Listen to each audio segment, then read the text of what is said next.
O Congresso Nacional retoma as atividades hoje. A ministra-chefe da Casa Civil, Dilma Rousseff, vai ler a mensagem do presidente Lula. E a votação dos projetos que regulamentam a exploração do petróleo encontrado na camada do pré-sal continua sendo o principal assunto da pauta dos deputados. Quem está aqui com a gente é a Luana Karen. Bom dia, Luana. Bom dia, Catiúcia. Luana, no segundo semestre do ano passado, na pauta lá do Legislativo, teve sempre uma discussão sobre os projetos da camada do pré-sal. Mas aí eles saíram de recesso, não houve consenso ano passado. Como é que esse assunto volta à pauta? Com consenso, sem consenso? O que a gente pode esperar? Ainda volta sem consenso, Catiúcia. Dos 4 projetos de lei que regulamentam o pré-sal, apenas um foi aprovado pelos deputados em dezembro do ano passado. Os outros 3 ainda dependem de acordo.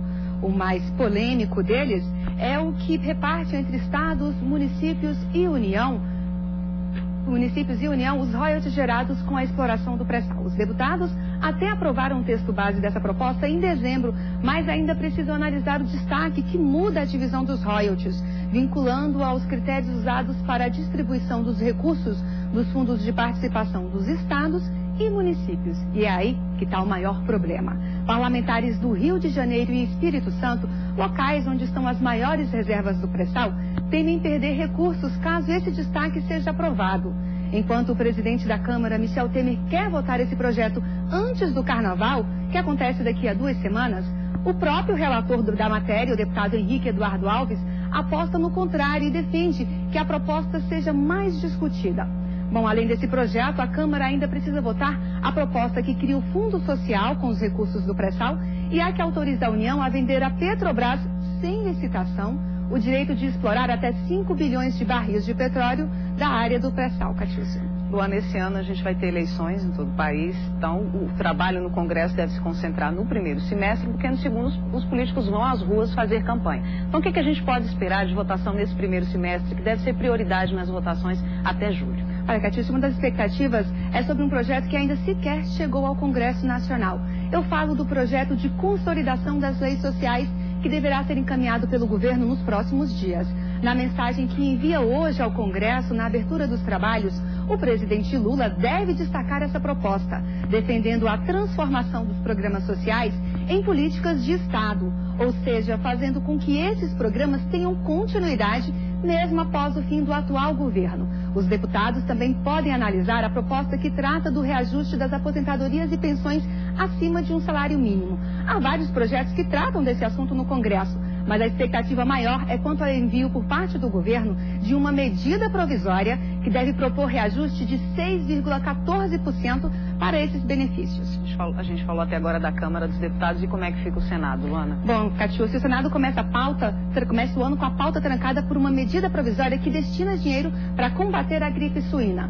Também tranca a pauta um projeto sobre a formação mínima a ser exigida de professores do ensino básico. Nos próximos dias, ainda vence o prazo de análise da MP que concede incentivos fiscais às montadoras de veículos instaladas nas regiões Norte, Centro-Oeste e Nordeste. Além disso, espera-se que o Senado vote proposta de emenda à Constituição que facilita o divórcio. A chamada PEC do divórcio acaba com a exigência de separação judicial prévia por mais de 1 ano ou de comprovação de separação de fato por mais de 2 anos. Esse projeto já foi aprovado pelo Senado em primeiro turno e agora precisa passar apenas por mais uma votação. Se não forem feitas alterações no texto que veio da Câmara, ele irá direto à promulgação do Congresso Nacional. Bom, Catiúcia, esses são os principais assuntos que estão aí na pauta da Câmara dos Deputados e do Senado Federal. Mas o ano já começou com uma polêmica envolvendo o Senado. Conta pra gente que polêmica é essa, Luana? Bom, Catiúcia, é que o Senado quer controlar a presença dos funcionários por meio de um ponto eletrônico. Uma tentativa de diminuir o abuso no pagamento de horas extras. No ano passado foram gastos quase 90 milhões de reais só com horas extras. A medida não atinge nem a metade do quadro de servidores. Os servidores têm que registrar a chegada e a saída em qualquer computador do Senado. O ponto eletrônico é um sistema instalado na rede de informática, mas já recebeu críticas.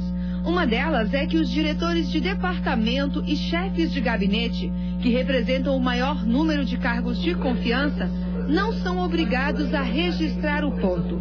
Os senadores também ficam de fora da obrigação.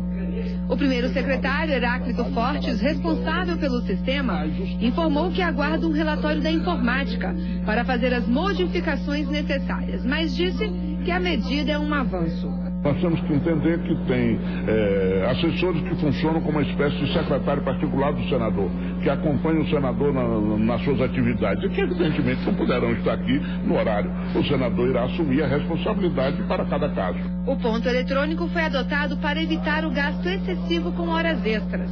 Em janeiro do ano passado, em pleno recesso, foram pagos 6 milhões de reais. Os números desse ano ainda não foram divulgados. Outra fragilidade do sistema é que hoje qualquer funcionário pode registrar a presença de outro, basta ter a matrícula e a senha do colega.